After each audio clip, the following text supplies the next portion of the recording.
আমি কিন্তু খুব ফানি আম। আমের জুস বানাবো নাকি?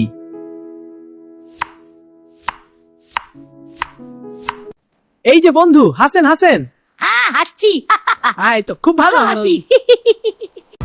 আম খেলে শক্তি বাড়ে, আম খেলে শক্তি বাড়তি বাড়ে, শক্তি বাড়ে। আমি বাজারের সবচেয়ে মিষ্টি আম।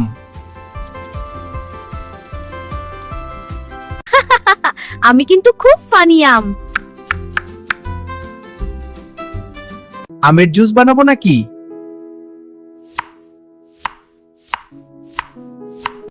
এই যে বন্ধু হাসেন হাসেন। হ্যাঁ হাসছি। আয় তো খুব ভালো হাসি। আম খেলে শক্তি বাড়ে, আম খেলে শক্তি বাড়তি বাড়ে, শক্তি বাড়ে। আমি বাজারের সবচেয়ে মিষ্টি আম।